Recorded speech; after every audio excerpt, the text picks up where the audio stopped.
30 ಜಿಲ್ಲೆ 30 ಸುದ್ದಿಯನ್ನ ನೋಡಿ ಬರೋಣ. ಹಿಂದೂ ಕಾರ್ಯಕರ್ತನ ಕೊಲೆಗೆ ಕರಾವಳಿ ನಗರ ಕೊತ ಅಂತ ಕುದಿತಾ ಇದೆ. ನಿನ್ನೆ ಹಿಂದೂ ಕಾರ್ಯಕರ್ತ ಸುಹಾಸ್ ಶೆಟ್ಟಿಯನ್ನ ನಡುರಸ್ತೆಯಲ್ಲೇ ಬರ್ಬರವಾಗಿ ತಲ್ವಾರ್ನಿಂದ ದಾಳಿ ನಡೆಸಲಾಗಿತ್ತು. ಇನ್ನು ಅಲ್ಲದೆ ತಕ್ಷಣ ಆತನನ್ನ ಆ ಖಾಸಗಿ ಆಸ್ಪತ್ರೆಗೆ ದಾಖಲಿಸಲಾಗಿತ್ತು. ಆದರೆ ಚಿಕಿತ್ಸೆ ಫಲಕಾರಿಯಾಗದೆ ಸಾವನ್ನಪ್ಪಿರುವಂತಹ ಸುಹಾಸ್ ಪಾರ್ಥಿವ ಶರೀರವನ್ನ ಇಂದು ಅವರ ಸ್ವಗ್ರಾಮಕ್ಕೆ ತಂದು ಸುಹಾಸ್ ಶೆಟ್ಟಿಯವರ ಅಂತ್ಯಕ್ರಿಯೆಯನ್ನ ನೆರವೇರಿಸಲಾಯಿತು. ಹತ್ಯೆಯಾದಂಥ ಸುಹಾಸ್ ಶೆಟ್ಟಿಯ ಮನೆಯ ಬಳಿ ಕುಟುಂಬಸ್ಥರ ಆಕ್ರಂದನ ಮುಗಿಲು ಮುಟ್ಟಿತ್ತು.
ಹಿಂದೂ ಕಾರ್ಯಕರ್ತ ಸುಹಾಸ್ ಶೆಟ್ಟಿ ಕೊಲೆಗೆ ಕರಾವಳಿ ನಗರಿ ಕೊತ ಅಂತ ಕುದಿತಾ ಇದೆ.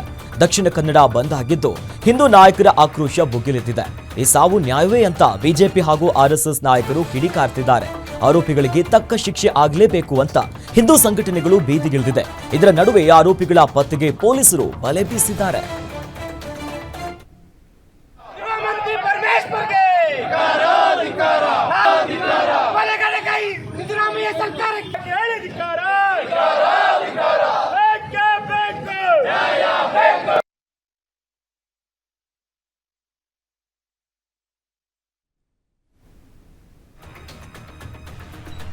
ಹಿಂದೂ ಕಾರ್ಯಕರ್ತ ಸುಹಾಸ್ ಶೆಟ್ಟಿ ಹತ್ಯೆ ಬಳಿಕ ಶಾಂತಿ ಸುವ್ಯವಸ್ಥೆಯನ್ನ ಕಾಪಾಡುವ ನಿಟ್ಟಿನಲ್ಲಿ ಮಂಗಳೂರು ಪೊಲೀಸ್ ಕಮಿಷನರೇಟ್ ವ್ಯಾಪ್ತಿಯಲ್ಲಿ ನಿಷೇಧಾಜ್ಞೆಯನ್ನ ಜಾರಿಗೊಳಿಸಿ ಆದೇಶಿಸಲಾಗಿದೆ. ಬಿಎನ್ಎಸ್ ಕಲಂ 163ರ ಅಡಿಯಲ್ಲಿ ಮೇ 2ರ ಮುಂಜಾನೆ 6 ಗಂಟೆಯಿಂದ ಮೇ 6ರ ಮುಂಜಾನೆ 6 ಗಂಟೆವರೆಗೂ ಕೂಡ ನಿಷೇಧಾಜ್ಞೆಯನ್ನ ಜಾರಿಗೊಳಿಸಿ ಈಗ ಮಂಗಳೂರು ಪೊಲೀಸ್ ಕಮಿಷನರ್ ಅನುಪಮ್ ಅಗರ್ವಾಲ್ ಅವರು ಆದೇಶವನ್ನ ಹೊರಡಿಸಿದ್ದಾರೆ. ಮಂಗಳೂರು ಪೊಲೀಸ್ ಕಮಿಷನರೇಟ್ ವ್ಯಾಪ್ತಿಯಲ್ಲಿ ಬಿಗಿ ಪೊಲೀಸ್ ಬಂದೋಬಸ್ತನ್ನ ಏರ್ಪಡಿಸಲಾಗಿದೆ.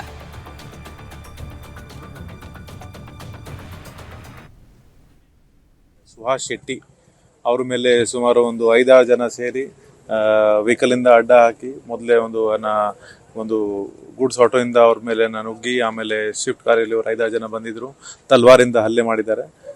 ಸುಹಾಸ್ ಶೆಟ್ಟಿ ಅವರು ಆವಾಗ ಒಂದು ಇನೋವಾ ಕಾರ್ದಲ್ಲಿ ತಮ್ಮೊಂದು 5-6 ಸಹಚರಿಗಳ ಜೊತೆಗೆ ಹೋಗ್ತಾ ಇದ್ರು. ಸೊ ಮುಖ್ಯವಾಗಿ ಇವರು ಸುಹಾಸ್ ಶೆಟ್ಟಿಗೆ ಟಾರ್ಗೆಟ್ ಮಾಡಿದ್ದಾರೆ, ಅವ್ರ ಮೇಲೆ ತಲ್ವಾರಿಂದ ಹಲ್ಲೆ ಮಾಡಿದ್ದಾರೆ. ಸೊ ಅದೇ ರೀತಿ ಇನ್ನೊಬ್ಬ ಅವ್ರ ಸಹಚರಿಗೆ ಕೂಡ ಸ್ವಲ್ಪ ಪೆಟ್ಟು ಬಿದ್ದಿದೆ. ಇಮಿಡಿಯೇಟ್ಲಿ ಇದು ಸುಹಾಸ್ ಶೆಟ್ಟಿಗೆ ಎಜೆ ಹಾಸ್ಪಿಟಲ್ಗೆ ಶಿಫ್ಟ್ ಮಾಡಿದ್ರು. ಬಟ್ ಆದರೆ ಹಿ ವಾಸ್ ಡಿಕ್ಲೇರ್ಡ್ ಡೆಡ್.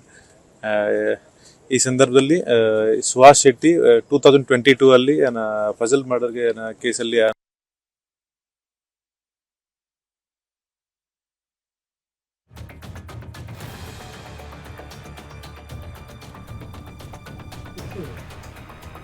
ಮಂಗಳೂರಿನಲ್ಲಿ ನಡೆದ ಹಿಂದೂ ಕಾರ್ಯಕರ್ತ ಸುಹಾಸ್ ಶೆಟ್ಟಿ ಹತ್ಯೆ ಖಂಡಿಸಿ ಶಿವಮೊಗ್ಗದಲ್ಲಿ ಬಿಜೆಪಿ ಪ್ರತಿಭಟನೆ ನಡೆಸಿದೆ. ಶಿವಪ್ಪನಾಯಕ ವೃತ್ತದಲ್ಲಿ ಇವತ್ತು ಜಿಲ್ಲಾ ಬಿಜೆಪಿ ಘಟಕದಿಂದ ಪ್ರತಿಭಟನೆಯನ್ನ ನಡೆಸಲಾಗಿದ್ದು, ಬಿಜೆಪಿ ರಾಜ್ಯ ಉಪಾಧ್ಯಕ್ಷ ಹರತಾಳು ಹಾಲಪ್ಪ, ಜಿಲ್ಲಾಧ್ಯಕ್ಷ ಜಗದೀಶ್ ಸೇರಿದಂತೆ ಕಾರ್ಯಕರ್ತರು ಭಾಗಿಯಾಗಿದ್ದರು. ಹತ್ಯೆಯ ಆರೋಪಿಗಳನ್ನ ಗುಂಡಿಕ್ಕಿ ಸಾಯಿಸುವಂತೆ ಆಗ್ರಹಿಸಿ ರಾಜ್ಯ ಕಾಂಗ್ರೆಸ್ ಸರ್ಕಾರದ ವಿರುದ್ಧ ಆಕ್ರೋಶವನ್ನ ಹೊರಗಾಕಿದ್ರು.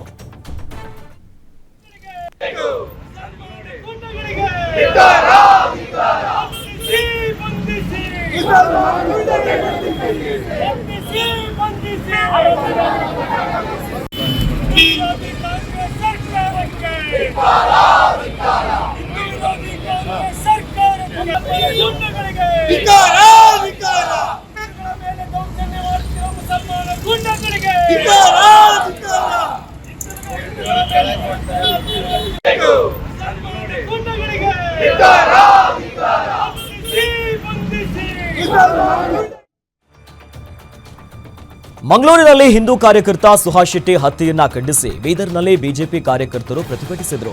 ಬೀದರ್ನ ಮೈಲೂರು ಕ್ರಾಸ್ನಲ್ಲಿ ನಡೆದಂತಹ ಪ್ರತಿಭಟನೆಯಲ್ಲಿ ರಸ್ತೆ ಮಧ್ಯೆ ಟೈರ್ ಅನ್ನ ಸುಟ್ಟು ರಾಜ್ಯ ಸರ್ಕಾರದ ವಿರುದ್ಧ ಕಿಡಿಕಾರಿದರು.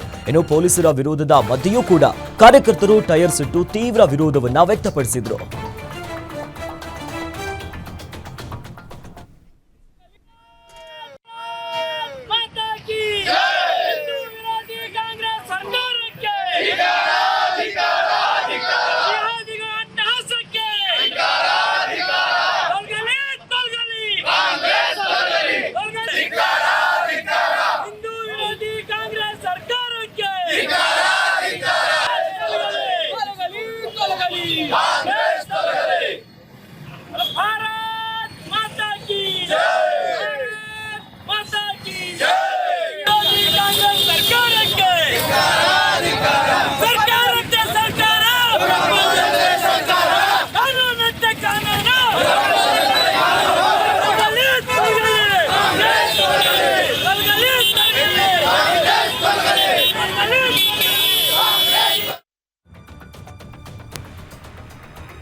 ಹಿಂದೂ ಕಾರ್ಯಕರ್ತ ಸುಹಾಸ್ ಶೆಟ್ಟಿ ಕೊಲೆ ಪ್ರಕರಣವನ್ನ ಖಂಡಿಸಿ ಕಲಬುರಗಿಯಲ್ಲೂ ಕೂಡ ಬಿಜೆಪಿಯ ಕಾರ್ಯಕರ್ತರು ಪ್ರತಿಭಟನೆ ನಡೆಸಿದರು. ನಗರದ ಸರ್ದಾರ್ ವಲ್ಲಭಾಯ್ ಪಟೇಲ್ ವೃತ್ತದಲ್ಲಿ ಟೈರ್ಗೆ ಬೆಂಕಿಯನ್ನ ಹಚ್ಚಿ ಆಕ್ರೋಶವನ್ನ ವ್ಯಕ್ತಪಡಿಸಿದ್ರು. ಶಾಸಕ ಬಸವರಾಜ್ ಮತ್ತಿಮೂಡ್, ಮಾಜಿ ಸಂಸದ ಡಾಕ್ಟರ್ ಉಮೇಶ್ ಯಾದವ್ ಕೂಡ ಈ ಹೊತ್ತಿನಲ್ಲಿ ಆ ಸ್ಥಳದಲ್ಲಿದ್ದರು. ಜೊತೆಯಲ್ಲಿ ಪ್ರತಿಭಟನೆಯಲ್ಲಿ ರಾಜ್ಯ ಕಾಂಗ್ರೆಸ್ ಸರ್ಕಾರದ ವಿರುದ್ಧ ಘೋಷಣೆಗಳನ್ನ ಕೂಗಿ ಬಿಜೆಪಿ ಕಾರ್ಯಕರ್ತರು ಕಿಡಿಕಾರಿದ್ರು.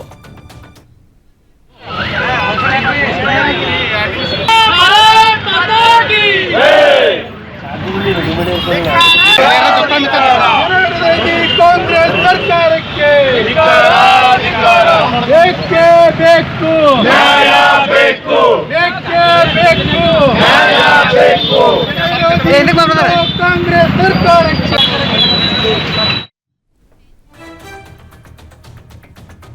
ಮಂಗಳೂರಿನ ಹಿಂದೂ ಕಾರ್ಯಕರ್ತ ಸುಹಾಸ್ ಶೆಟ್ಟಿ ಕೊಲೆಯನ್ನ ಖಂಡಿಸಿ ಕೋಲಾರ ಜಿಲ್ಲೆಯ ಬಿಜೆಪಿ ಕಾರ್ಯಕರ್ತರಿಂದ ಪ್ರತಿಭಟನೆ ನಡೆದಿದೆ.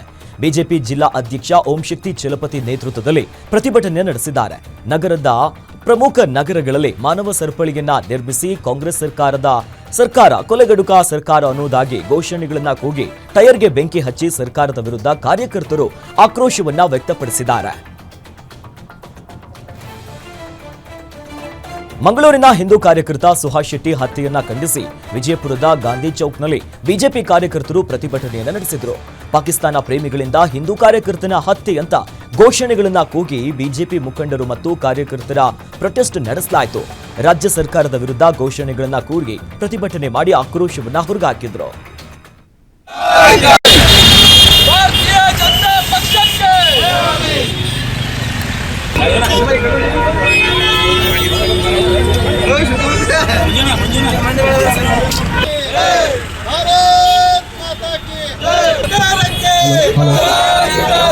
ಸರ್ಕಾರಕ್ಕೆ ಕೊಲೆಗಡುಕ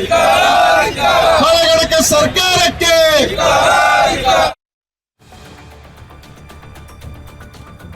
ಹಿಂದೂ ಕಾರ್ಯಕರ್ತ ಸುಹಾಸ್ ಶೆಟ್ಟಿ ಕೊಲೆಯನ್ನ ಖಂಡಿಸಿ ಯಾದಗಿರಿಯಲ್ಲಿ ಬಿಜೆಪಿ ಕಾರ್ಯಕರ್ತರು ಪ್ರತಿಭಟನೆಯನ್ನು ನಡೆಸಿದ್ದಾರೆ. ನಗರದ ಸುಭಾಷ್ ವೃತ್ತದಲ್ಲಿ ಬಿಜೆಪಿ ಜಿಲ್ಲಾಧ್ಯಕ್ಷ ಆಗಿರುವಂತಹ ಬಸವರಾಜಪ್ಪ ವಿಭೂತಿಹಳ್ಳಿ ನೇತೃತ್ವದಲ್ಲಿ ಪ್ರತಿಭಟನೆ ನಡೆಸಲಾಯಿತು. ಸಿಎಂ ಸಿದ್ದರಾಮಯ್ಯ ಹಾಗೂ ರಾಜ್ಯ ಸರ್ಕಾರದ ವಿರುದ್ಧ ಧಿಕ್ಕಾರವನ್ನ ಕೂಗಿ ಪ್ರತಿಭಟನಾಕಾರರು ಆಕ್ರೋಶವನ್ನ ಹೊರಗಾಕಿದ್ದಾರೆ. ಹುಬ್ಬಳ್ಳಿಯಲ್ಲಿ ಆಯ್ತು, ಈ ತರ ನಿಮ್ಗೆ ಗೊತ್ತಿರಬೇಕು. ಅಲ್ಲಿ ಹೇಗೆ ಹಾಡಾಗಲೇ ಒಬ್ಬ ಹೆಣ್ಮಗಳನ್ನ ಕೊಚ್ಚಿ ಕೊಲೆ ಮಾಡ್ದ. ಇಲ್ಲಿ ಯಾದಗಿರಿಯಲ್ಲಿ ಒಂದು ಸರ್ಕಾರ ಬಂದು ಒಂದು ವಾರದಲ್ಲೇ ಆಯ್ತು. ಆಮೇಲೆ ಪೆಹಲ್ಗಾಮ್, ಇವ್ರ ಸರ್ಕಾರದ ಸ್ಟೇಟ್ಮೆಂಟ್ಸ್ಗಳು ಹಾಗೆ ಇರ್ತವೆ. ಪೆಹಲ್ಗಾಮ್ ಅಲ್ಲಿ ಯಾಕೆ ತೀರ್ಕೊಂಡಿದ್ದಾರೆ ಅಂತ ಕೇಳಿದ್ರೆ ಒಬ್ಬ ಮಂತ್ರಿ ಹೇಳ್ತಾರೆ, ಇಲ್ಲ ಅದು ಆಗಿದ್ದಕ್ಕೆ ಮೋದಿ ಅವ್ರಿಗೇನೆ ಲಾಭ ಆಯ್ತು, ಬಿಹಾರ್ ಎಲೆಕ್ಷನ್ ಗೆಲ್ಲೋದಕ್ಕೆ ಆಗ್ತಾ ಇದೆ ಅಂತೇಳಿ. ನೀವು ನಾವೇ ಮಾಡಿಸಿದೀವಿ, ಬಿಜೆಪಿ ಪಕ್ಷದವ್ರು ಮಾಡಿಸಿದಾರೆ ಅಂತೇಳಿ.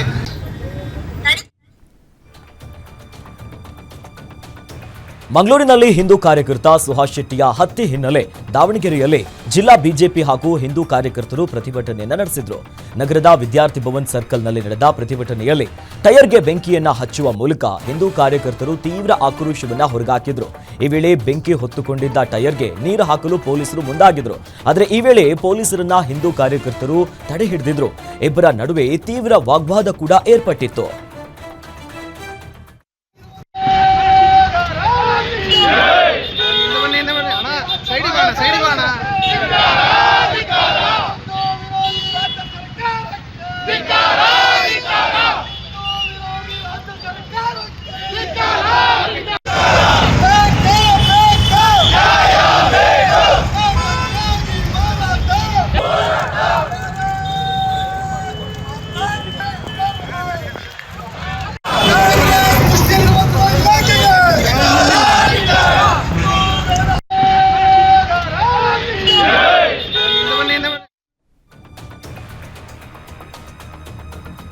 ಮಂಗಳೂರಿನಲ್ಲಿ ಹಿಂದೂ ಕಾರ್ಯಕರ್ತನ ಹತ್ಯೆಯ ಹಿನ್ನೆಲೆಯಲ್ಲಿ ಮೀನು ವ್ಯಾಪಾರಿಯನ್ನ ಅಟ್ಟಾಡಿಸಿ ಕೊಲೆ ಮಾಡಲು ಯತ್ನಿಸಲಾಗಿದೆ. ಉಳ್ಳಾಳ ನಿವಾಸಿ ಲುಕ್ಕುನ್ ಹಲ್ಲೆಗೊಳಗಾಗಿರುವಂತಹ ಮೀನು ವ್ಯಾಪಾರಿ ಈತ ಮೀನನ್ನ ಕೊಡುವಂತಾಗಿ ಗ್ರಾಹಕರ ಬಳಿ ಕಾಯ್ತಾ ಇರುವಂತಹ ವೇಳೆಯಲ್ಲಿ ಇನೋವಾ ಕಾರಿನಲ್ಲಿ ಬಂದಂತ ದುಷ್ಕರ್ಮಿಗಳ ತಂಡವೊಂದು ಈತನ ಮೇಲೆ ಏಕಾಏಕಿ ಹಲ್ಲೆ ನಡೆಸಿ ಆತನ ಮೇಲೆ ಕಲ್ಲನ್ನ ಎತ್ತಿ ಹಾಕಿ ಕೊಲೆಗೈಯಲು ಪ್ರಯತ್ನವನ್ನ ಮಾಡಿದ್ರು. ಅಲ್ಲದೆ ಒಬ್ಬ ಮಹಿಳೆ ಇದನ್ನ ನೋಡಿ ಗೊಬ್ಬೆ ಹಾಕಿದ ಹಿನ್ನೆಲೆಯಲ್ಲಿ ಮೀನುಗಾರನ ಕ್ಷಣಾರ್ಧದಲ್ಲೇ ಬಚಾವಾಗಿದ್ದಾನೆ. ಗಾಯಾಳುವನ್ನ ಸದ್ಯ ಖಾಸಗಿ ಆಸ್ಪತ್ರೆಯಲ್ಲಿ ದಾಖಲಿಸಿ ಚಿಕಿತ್ಸೆಯನ್ನ ನೀಡಲಾಗ್ತಿದೆ. ಪತಿಯೇ ತನ್ನ ಪತ್ನಿಯ ಕತ್ತು ಹಿಸುಕಿ ಅತ್ಯಂತ ಬರ್ಬರವಾಗಿ ಕೊಲೆ ಮಾಡಿರುವಂತಹ ಘಟನೆ ಬಾಗಲಕೋಟೆಯ ಮೊಗಳಕೂಡ ಗ್ರಾಮದಲ್ಲಿ ನಡೆದಿದೆ. 19 ವರ್ಷದ ಸಾಕ್ಷಿತಾಳನ್ನ 21 ವರ್ಷದ ಬೀರಪ್ಪ ಹತ್ಯೆ ಮಾಡಿದ್ದಾನೆ. ಸದ್ಯ ಸ್ಥಳಕ್ಕೆ ಮುಧೋಳ ಪೊಲೀಸರು ಭೇಟಿ ನೀಡಿ ಪರಿಶೀಲನೆ ನಡೆಸಿ ಗಂಡನನ್ನ ವಶಕ್ಕೆ ಪಡೆದಿದ್ದಾರೆ. ಇನ್ನು ಈ ವಿಚಾರವಾಗಿ ಬಾಗಲಕೋಟೆಯ ಎಸ್ಪಿ ಅಮರನಾಥ್ ರೆಡ್ಡಿ ಮಾಹಿತಿಯನ್ನ ನೀಡಿದ್ದು, ಇಬ್ಬರು ಪ್ರೀತಿಸಿ ಮನೆಯವರ ವಿರೋಧದ ನಡುವೆಯೂ ಕೂಡ ಓಡಿ ಹೋಗಿ ಅಂತರ್ಜಾತಿ ವಿವಾಹವನ್ನ ಆಗಿದ್ರು. ಆರೋಪಿ ಬೀರಪ್ಪ ತನ್ನ ಪತ್ನಿಯ ಎದೆ ಮೇಲೆ ಕುಳಿತು ಕತ್ತನ್ನ ಹಿಸುಕಿ ಕೊಲೆ ಮಾಡಿದ್ದು ಜೊತೆಲಿ ಈಗ ಅದನ್ನ ಒಪ್ಪಿಕೊಂಡಿದ್ದಾನೆ. ಆತನ ಮೊಬೈಲ್ ತಪಾಸಣೆ ಮಾಡಿದಾಗ ಬೇರೆ ಬೇರೆ ಹುಡುಗಿಯರ ಜೊತೆ ಇರೋ ಫೋಟೋಗಳು ಕೂಡ ಸಿಕ್ಕಿವೆ. ಯಾವ ಕಾರಣಕ್ಕೆ ಕೊಲೆ ಆಗಿದೆ ಅನ್ನೋದು ತನಿಖೆಯಲ್ಲಿ ತಿಳಿಬೇಕಾಗಿದೆ ಅನ್ನೋದಾಗಿ ತಿಳಿಸಿದ್ದಾರೆ. ಮಂಗಳೂರಿನಲ್ಲಿ ಸುಹಾಸ್ ಶೆಟ್ಟಿಯ ಹತ್ಯೆಯ ಬೆನ್ನಲ್ಲೇ ಮತ್ತೊಂದು ಡೆಡ್ಲಿ ಅಟ್ಯಾಕ್ ಜನರನ್ನ ಬೆಚ್ಚಿ ಬೀಳಿಸಿದೆ. ಮಂಗಳೂರಿನ ಹೊರವಲಯದ ಕಣ್ಣೂರಿನಲ್ಲಿ ಯುವಕನಿಗೆ ಚಾಕುವನ್ನ ಏರಿಲಾಗಿದೆ. ಮುಂಜಾನೆ 3 ಗಂಟೆಗೆ 5 ದುಷ್ಕರ್ಮಿಗಳು ಇರ್ಷಾದ್ ಎಂಬಾತನಿಗೆ ಎರೆದಿದ್ದು ಮನೆಯೊಂದಕ್ಕೆ ಓಡಿ ಹೋಗಿ ಜೀವವನ್ನ ಉಳಿಸಿಕೊಂಡಿದ್ದಾನೆ. ಸದ್ಯ ಖಾಸಗಿ ಆಸ್ಪತ್ರೆಯಲ್ಲಿ ಇರ್ಷಾದ್ಗೆ ಚಿಕಿತ್ಸೆಯನ್ನ ನೀಡಲಾಗ್ತಿದೆ. ಪತ್ನಿ ಹಾಗೂ ಆಕೆಯ ಪ್ರಿಯಕರನನ್ನ ಆಕೆಯ ಪತಿಯೇ ಹತ್ಯೆ ಮಾಡಿದ್ದಾನೆ. ಕಲಬುರಗಿ ಜಿಲ್ಲೆಯ ಆಳಂದ ತಾಲೂಕಿನ ಮಾದನ ಹಿಪ್ಪರಗ ಗ್ರಾಮದಲ್ಲಿ ಈ ಘಟನೆ ನಡೆದಿದೆ. ಊರಿಗೆ ಹೋಗಿದ್ದ ಪತಿ ಶ್ರೀಮಂತ ಕಳೆದ ರಾತ್ರಿ ಮನೆಗೆ ಬಂದಾಗ ಹೆಂಡತಿಯ ಜೊತೆ ಪರಪುರುಷನನ್ನ ನೋಡಿ ಆಕ್ರೋಶಗೊಂಡಿದ್ದಾನೆ. ಅನೈತಿಕ ಸಂಬಂಧವೇ ಕೊಲೆಗೆ ಕಾರಣ ಎನ್ನುವಂತ ಶಂಕೆ ವ್ಯಕ್ತವಾಗ್ತಿದೆ. ಸೃಷ್ಟಿ ಹಾಗೂ ಕಾಜಪ್ಪ ಅವರನ್ನ ಮಾರಕಾಸ್ತ್ರಗಳಿಂದ ಬರ್ಬರವಾಗಿ ಹತ್ಯೆಗೈದು ಖುದ್ದು ಠಾಣೆಗೆ ತೆರಳಿ ಪತಿ ಶ್ರೀಮಂತ ಶರಣಾಗಿದ್ದಾನೆ. ಮಾದನ ಹಿಪ್ಪರಗ ಠಾಣಾ ಪೊಲೀಸರು ಸ್ಥಳಕ್ಕೆ ಭೇಟಿ ಕೊಟ್ಟು ಪರಿಶೀಲನೆಯನ್ನ ನಡೆಸಿದ್ದಾರೆ. ಮನೆ ದರೋಡೆ ಪ್ರಕರಣದಲ್ಲಿ ಭಾಗಿಯಾಗಿದ್ದ ಆರೋಪಿ ಕಾಲಿಗೆ ಪೊಲೀಸರು ಫೈರಿಂಗ್ ಮಾಡಿದ್ದಾರೆ. ಬೀದರ್ ತಾಲೂಕಿನ ಹೊನ್ನಿಕೆರೆಯ ರಿಸರ್ವ್ ಫಾರೆಸ್ಟ್ ಏರಿಯಾದಲ್ಲಿ ಅಡಗಿ ಕುಳಿತಿದ್ದಂತ ಆರೋಪಿ ಕತಾರ್ ಸಿಂಗ್ ಕಾಲಿಗೆ ಪೊಲೀಸರು ಗುಂಡನ್ನು ಹಾರಿಸಿದ್ದಾರೆ. ತಪ್ಪಿಸಿಕೊಳ್ಳೋದಕ್ಕೆ ಯತ್ನಿಸಿದಾಗ ಬೀದರ್ನ ಗ್ರಾಮೀಣ ಸಿಪಿಐ ಜಿಎಸ್ ಬಿರಾದರ್ ಆತ್ಮರಕ್ಷಣೆಗಾಗಿ ಗುಂಡನ್ನ ಹಾರಿಸಿದ್ದಾರೆ. ಅಕ್ರಮ ಮರಳುಗಾರಿಕೆಯನ್ನ ಪ್ರಶ್ನೆ ಮಾಡಿದ್ದಕ್ಕೆ ಯುವಕನೊಬ್ಬನ ಮೇಲೆ ಕಾಂಗ್ರೆಸ್ ಕಾರ್ಯಕರ್ತ ಮಾರಣಾಂತಿಕವಾಗಿ ಹಲ್ಲೆ ನಡೆಸಿದ್ದಾನೆ. ಮೈಸೂರು ಜಿಲ್ಲೆಯ ಸಾಲಿಗ್ರಾಮದಲ್ಲಿ ಈ ಘಟನೆ ಆಗಿದೆ. 28 ವರ್ಷದ ಚಂದ್ರಶೇಖರ್ ಮೇಲೆ ಜಿನೇಂದ್ರ ಚಂದು ಎಂಬಾತ ಹಲ್ಲೆ ನಡೆಸಿರುವ ಆರೋಪ ಈಗ ಕೇಳಿಬರುತ್ತಿದೆ. ಬಳ್ಳೂರು ಕಟ್ಟೆಯಲ್ಲಿ ನಡೀತಾ ಇದ್ದಂತ ಅಕ್ರಮ ಮರಳುಗಾರಿಕೆ ವಿರುದ್ಧ ಸಾಲಿಗ್ರಾಮ ಠಾಣೆಗೆ ಚಂದ್ರಶೇಖರ್ ದೂರನ್ನ ನೀಡಿದ್ರು. ಇದೇ ದ್ವೇಷಕ್ಕೆ ಜಿನೇಂದ್ರ ಚಂದ್ರು ಮತ್ತು ಆತನ ಸಹಚರರು ಚಂದ್ರಶೇಖರ ಮೇಲೆ ಕಣ್ಣು, ತಲೆ, ಭುಜಕ್ಕೆ ಪೈಪ್ ಮತ್ತು ರಾಡ್ಗಳಿಂದ ಹಲ್ಲೆ ನಡೆಸಿದ್ದಾರೆ. ಚಂದ್ರಶೇಖರ್ ಮೈಸೂರಿನ ಖಾಸಗಿ ಆಸ್ಪತ್ರೆಗೆ ದಾಖಲಾಗಿ ಚಿಕಿತ್ಸೆಯನ್ನ ಪಡಿತಾ ಇದ್ರೆ, ಇನ್ನು ಜಿನೇಂದ್ರ ಚಂದು ತಲೆಮರೆಸಿಕೊಂಡಿದ್ದಾನೆ. ರಾಯಚೂರು ಜಿಲ್ಲಾಧಿಕಾರಿ ಕಚೇರಿಗೆ ಅಪರಿಚಿತ ವ್ಯಕ್ತಿಯೋರ್ವ ಇಮೇಲ್ ಮೂಲಕ ಬಾಂಬ್ ಬೆದರಿಕೆಯನ್ನ ಒಡ್ಡಿದ್ದಾನೆ. ಬಾಂಬ್ ಬೆದರಿಕೆಯ ವಿಚಾರ ತಿಳಿದು ಜಿಲ್ಲಾಧಿಕಾರಿ ಕಚೇರಿಗೆ ದೌಡಾಯಿಸಿದಂತ ಪೊಲೀಸರು ಪರಿಶೀಲನೆಯನ್ನ ನಡೆಸಿದ್ರು. ಬಾಂಬ್ ಬೆದರಿಕೆ ಬಂದ ಇಮೇಲ್ ಬಗ್ಗೆ ಸದ್ಯ ರಾಯಚೂರು ಗ್ರಾಮೀಣ ಪೊಲೀಸರು ತನಿಖೆಯನ್ನ ಮುಂದುವರೆಸಿದ್ದಾರೆ.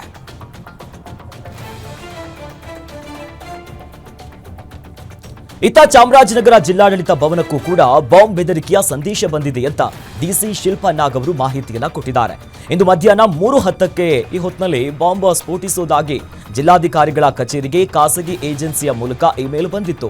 ಮಾಹಿತಿ ತಿಳಿದಿದ್ದಂತೆ ಸ್ಥಳಕ್ಕಾಗಮಿಸಿದಂತ ಪೊಲೀಸರು ಪರಿಶೀಲನೆಯನ್ನ ನಡೆಸಿದ್ರು.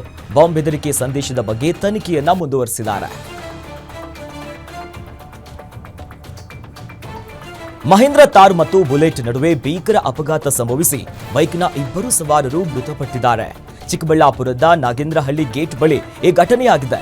30 ವರ್ಷದ ಅರ್ಜುನ್, 22 ವರ್ಷದ ಪುನೀತ್ ಮೃತ ದುರ್ದೈವಿಗಳಾಗಿದ್ದು, ಮೃತದೇಹಗಳನ್ನ ಮರಣೋತ್ತರ ಪರೀಕ್ಷೆಗೆ ಚಿಂತಾಮಣಿಯ ತಾಲೂಕು ಆಸ್ಪತ್ರೆಗೆ ರವಾನೆ ಮಾಡಲಾಗಿದೆ.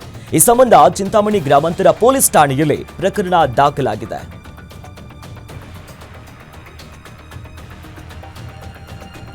ಸಿಲಿಕಾನ್ ಸಿಟಿಯ ನೆಲಮಂಗಲದಲ್ಲಿ ಗ್ಯಾಸ್ ಲೀಕೇಜ್ನಿಂದ ಭೀಕರ ಸ್ಫೋಟ ಸಂಭವಿಸಿದೆ.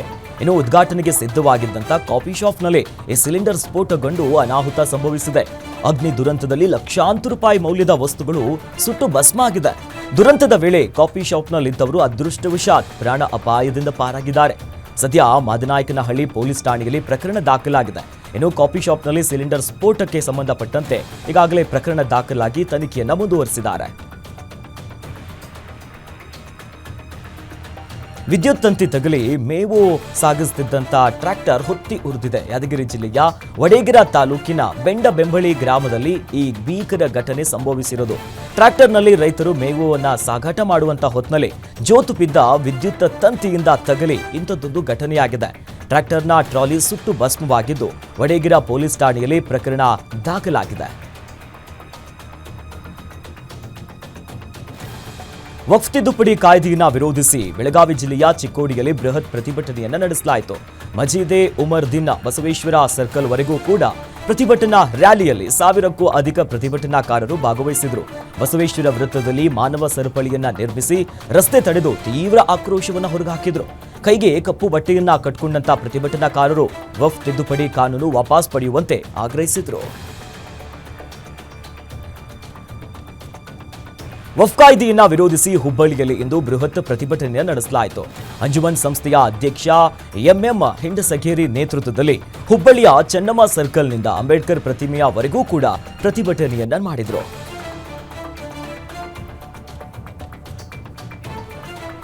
ಎಸ್ಎಸ್ಎಲ್ಸಿ ಪರೀಕ್ಷಾ ಫಲಿತಾಂಶ ಪ್ರಕಟಗೊಂಡು ವಿಜಯಪುರ ಖಾಸಗಿ ಶಾಲೆಯ ಬಾಲಕ ಟಾಪರ್ ಆಗಿ ಹೊರಹೊಮ್ಮಿದ್ದಾನೆ. ವಿಜಯಪುರ ಜಿಲ್ಲೆಯ ಮುದ್ದೇಬಿಹಾಳ ತಾಲೂಕಿನ ನಾಗರ ಬೆಟ್ಟದ ಇಂಗ್ಲಿಷ್ ಮೀಡಿಯಂ ಶಾಲೆಯ ವಿದ್ಯಾರ್ಥಿ ಅಖಿಲ್ ಅಹಮದ್ ನದಾಫ್ ಟಾಪರ್ ಆಗಿದ್ದು ಈತ 625ಕ್ಕೆ 625 ಅಂಕವನ್ನ ಪಡೆದಿದ್ದಾನೆ. ವಿದ್ಯಾರ್ಥಿ ಕುಟುಂಬದಲ್ಲಿ ಹಾಗೂ ಶಾಲೆಯಲ್ಲಿ ಸಂತಸ ಮನೆ ಮಾಡಿದೆ. ರಾಜ್ಯದಲ್ಲೇ ಎಸ್ಎಸ್ಎಲ್ಸಿ ಫಲಿತಾಂಶ ಪ್ರಕಟವಾಗಿದ್ದು ಬೆಳಗಾವಿಯ ವಿದ್ಯಾರ್ಥಿನಿ ರಾಜ್ಯಕ್ಕೆ ಟಾಪರ್ ಆಗಿದ್ದಾರೆ. ಬೈಲಹೊಂಗಲ ತಾಲೂಕಿನ ದೇವಲಾಪುರ ಗ್ರಾಮದ ರೂಪಾ ಚನ್ನಗೌಡ ಪಾಟೀಲ್ 625ಕ್ಕೆ 625 ಅಂಕವನ್ನು ಪಡೆದು ರಾಜ್ಯ ಹಾಗೂ ಜಿಲ್ಲೆಗೆ ಕೀರ್ತಿ ತಂದಿದ್ದಾರೆ. ರಾಜ್ಯದ 22 ಜನ ಟಾಪರ್ಸ್ಗಳಲ್ಲಿ ತಮ್ಮ ಮಗಳು ಸೇರ್ಕೊಂಡಿರೋದು ಕುಟುಂಬಸ್ಥರ ಮನದಲ್ಲಿ ಸಂತೋಷ ಮನೆ ಮಾಡಿದೆ.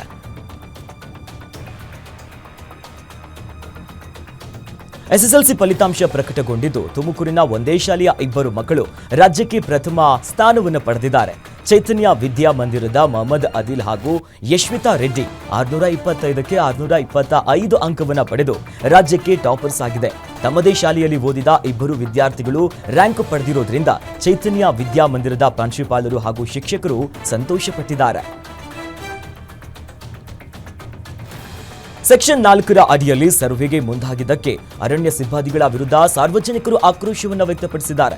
ಚಿಕ್ಕಮಗಳೂರು ಜಿಲ್ಲೆಯ ಎನ್ಆರ್ಪುರ ತಾಲೂಕಿನ ಹಳೇಹಳ್ಳಿ ಗ್ರಾಮದ ಬಳಿ ಇಂಥದ್ದೊಂದು ಘಟನೆಯಾಗಿದೆ. ಅರಣ್ಯ ಇಲಾಖೆಯು ಶಾಸಕ ಟಿಡಿ ರಾಜೇಗೌಡ ಸೂಚನೆಯ ಮೇರೆಗೆ ಸರ್ವೆ ಮಾಡೋದಕ್ಕೆ ಮುಂದಾಗಿದೆ. ಸರ್ವೆಯ ಕಾರ್ಯ ನಿಲ್ಲಿಸಬೇಕು ಅನ್ನೋದಾಗಿ ಆಗ್ರಹಿಸಿದ್ದಾರೆ. ಆಕ್ರೋಶ ವ್ಯಕ್ತವಾಗ್ತಿದ್ದಂತೆ ಸರ್ವೆ ಕಾರ್ಯ ಈಗ ಸಂಪೂರ್ಣವಾಗಿ ಬಂದ್ ಆಗಿದೆ. ಎಲ್ಲರಿಗೂ ಗೊತ್ತಾಗ್ಬಿಟ್ಟಿದೆ. ನಮ್ ಜೀವನಕ್ಕೆ ಕೊಳ್ಳಿ ಇಡಕ್ ಬಂದಿದ್ದೀರಾ. ಅದಕ್ಕೆ ನಾವೇನ್ ಮಾಡ್ತಿದ್ವಿ, ನೀವು ಚಿಕ್ಕಮಗಳೂರಿಂದ ಬಂದಿದ್ದೀರಾ, ಇವರು ಕರ್ಸಿದ್ರೆ ಡಿಎಫ್, ನಿಮಗೂ ಮೇಲಧಿಕಾರಿಗಳ ಆರ್ಡರ್, ಯಾರು RF ಆರ್ಡರ್ ಅಲ್ವಾ, RF DF ನಾವು ಡೈರೆಕ್ಟ್ ಹೇಳಿದ್ರೆ ಬರ್ತಾ ಇಲ್ವಲ್ಲ, ನಿಮ್ ಮೂಲಕ ಬರ್ತಾರೆ. ಯಾಕಂದ್ರೆ ನಿಮ್ಮನ್ನ ಲಾಕ್ ಮಾಡಿ ಇಟ್ಕೊಂಡ್ರೆ, ನಿಮ್ಮನ್ನ ಲಾಕ್ ಮಾಡಿಟ್ರಲ್ಲ ಸರಿ, ನಾವೆಲ್ಲ ಗ್ರಾಮಸ್ಥರು ಸೇರಿ ನಮ್ ಜೀವನದ ಪ್ರಶ್ನೆಗಾಗಿ ಇವರು ಕೂಡ ಕಚೇರಿ ಮುಂದೆ, SF ಕಚೇರಿ ಮುಂದೆ, DC ಆಫೀಸ್ ಮುಂದೆ ನಾವು ರೈತರು ಪಾಯಿಂಟ್ ಅಂತ ಕೂಡ್ತೀವಲ್ಲ, ಅವತ್ತು ಗೊತ್ತಾಗುತ್ತೆ ನೀವು ನಮ್ದೆಲ್ಲ ಇರ್ತೀರ ನೋಡೋಣ. ಹೊಟ್ಟೆ ಮೇಲೆ ಹೊಡಿಲಿಕ್ಕೆ ಅಂತ ಎಲ್ಲರಿಗೂ ಗೊತ್ತಾಗ್ಬಿಟ್ಟಿದೆ. ನಮ್ ಜೀವನಕ್ಕೆ ಕೊಳ್ಳಿ ಇಡಕ್ ಬಂದಿದ್ದೀರಾ. ಅದಕ್ಕೆ ನಾವೇನ್ ಮಾಡ್ತಿದ್ವಿ, ನೀವು ಚಿಕ್ಕಮಗಳೂರಿಂದ ಬಂದಿದ್ದೀರಾ, ಇವರು ಕರ್ಸಿದ್ರೆ DF, ನಿಮಗೂ ಮೇಲಧಿಕಾರಿಗಳ ಆರ್ಡರ್, ಯಾರು RF ಆರ್ಡರ್ ಅಲ್ವಾ, RF DF ನಾವು ಡೈರೆಕ್ಟ್ ಹೇಳಿದ್ರೆ ಬರ್ತಾ ಇಲ್ವಲ್ಲ, ನಿಮ್ ಮೂಲಕ ಬರ್ತಾರೆ. ಯಾಕಂದ್ರೆ ನಿಮ್ಮನ್ನ ಲಾಕ್ ಮಾಡಿ 2024-25ನೇ ಸಾಲಿನ ಎಸ್ಎಸ್ಎಲ್ಸಿ ಫಲಿತಾಂಶ ಪ್ರಕಟವಾಗಿದೆ. ಫಲಿತಾಂಶದಲ್ಲಿ ಶಿವಮೊಗ್ಗ ಜಿಲ್ಲೆಯೇ ರಾಜ್ಯದಲ್ಲಿ 4ನೇ ಸ್ಥಾನವನ್ನು ಪಡೆದಿದೆ. ಜಿಲ್ಲೆಯ 3 ವಿದ್ಯಾರ್ಥಿಗಳು ಮೊದಲ ರ್ಯಾಂಕ್ ಅನ್ನು ಪಡೆದಿದ್ದಾರೆ. ಶಿವಮೊಗ್ಗ ಜಿಲ್ಲೆ ಶೇಕಡಾ 82.29% ಫಲಿತಾಂಶ ಪಡೆದಿದ್ದು, ಜೊತೆಯಲ್ಲಿ ನಮನಾ ಕೆ, ನಿತ್ಯ ಎಂ ಕುಲಕರ್ಣಿ ಹಾಗೂ ಸಹಿಷ್ಣು ಎನ್ ಮೊದಲ ರ್ಯಾಂಕ್ ಅನ್ನು ಪಡೆದು ಜಿಲ್ಲೆಗೆ 4ನೇ ಸ್ಥಾನವನ್ನು ನೀಡಿದ್ದಾರೆ. ರಾಜ್ಯದಲ್ಲಿ ಒಟ್ಟಾರೆ 22 ವಿದ್ಯಾರ್ಥಿಗಳು 625ಕ್ಕೆ 625 ಅಂಕವನ್ನ ಗಳಿಸಿದ್ದಾರೆ. ಇದರಲ್ಲಿ ಶಿವಮೊಗ್ಗ ನಗರದ ವಿವಿಧ ಶಾಲೆಗಳ 3 ವಿದ್ಯಾರ್ಥಿಗಳು ಸ್ಥಾನವನ್ನ ಗಿಟ್ಟಿಸಿಕೊಂಡಿದ್ದಾರೆ. 2025ನೇ ಸಾಲಿನ ಎಸ್ಎಸ್ಎಲ್ಸಿ ಫಲಿತಾಂಶ ಪ್ರಕಟವಾಗಿದೆ. ಫಲಿತಾಂಶದಲ್ಲಿ ಬಾಗಲಕೋಟೆಯ ಬೇಳಗಿ ಪಟ್ಟಣದ ವಿದ್ಯಾರ್ಥಿನಿಯರು 624 ಅಂಕವನ್ನು ಪಡೆದು ರಾಜ್ಯಕ್ಕೆ ದ್ವಿತೀಯ ಸ್ಥಾನವನ್ನು ಪಡೆದಿದ್ದಾರೆ. ಬೀಳಗಿ ಪಟ್ಟಣದ ಆದರ್ಶ ವಿದ್ಯಾಲಯದ ವಿದ್ಯಾರ್ಥಿನಿ ಶಫಾ ಶಾರಿಕ್ ಲಿಂಬಾಳ್ಕರ್ ಸಾಧಕಿ ವಿದ್ಯಾರ್ಥಿನಿ ಇವೆಲ್ಲರೂ ಕೂಡ ಈಗ ದ್ವಿತೀಯ ಸ್ಥಾನವನ್ನು ಪಡೆದಿದ್ದಾರೆ. ವಿದ್ಯಾರ್ಥಿ ಕುಟುಂಬದಲ್ಲಿ ಹಾಗೂ ಶಾಲೆಯಲ್ಲಿ ಸಂತಸ ಮನೆ ಮಾಡಿದೆ. ವಿದ್ಯಾರ್ಥಿನಿಗೆ ಬೀಳಗಿ ಶಾಸಕ ಜಿಟಿ ಪಾಟೀಲ್ ಅವರು ಕರೆದು ಅಭಿನಂದನೆಯನ್ನ ತಿಳಿಸಿದ್ದಾರೆ. ಇವತ್ತು ಎಸ್ಎಸ್ಎಲ್ಸಿ ಫಲಿತಾಂಶ ಪ್ರಕಟವಾಗಿದೆ. ಚಿತ್ರದುರ್ಗ ಜಿಲ್ಲೆಯ ಇಬ್ಬರು ವಿದ್ಯಾರ್ಥಿಗಳು 625 ಅಂಕಗಳನ್ನು ಗಳಿಸಿ ರಾಜ್ಯಕ್ಕೆ ಟಾಪರ್ ಆಗಿದ್ದಾರೆ. ಹಿತಿಯೂರು ರಾಷ್ಟ್ರೀಯ ಅಕಾಡೆಮಿ ಶಾಲೆಯ ನಂದನ್ ಹಾಗೂ ಮೌಲ್ಯ ರಾಜ್ಯಕ್ಕೆ ಟಾಪರ್ ಆಗಿದ್ದಾರೆ. ನಂದನನ್ನ ಶಾಲು ಹೊದಿಸಿ ಹಾರ ಹಾಕಿ ಸಿಹಿಯನ್ನ ತಿನ್ನಿಸಿ ಸಂಭ್ರಮಾಚರಣೆಯನ್ನ ಮಾಡಿದ್ರು. ಹಿರಿಯೂರು ಬಿಇಒ ಕಚೇರಿಯಲ್ಲಿ ಶಾಲಾ ಶಿಕ್ಷಕರು ವಿದ್ಯಾರ್ಥಿಯ ಈ ಸಾಧನೆಯನ್ನ ನೋಡಿ ಸಂತಸವನ್ನ ವ್ಯಕ್ತಪಡಿಸಿದ್ರು.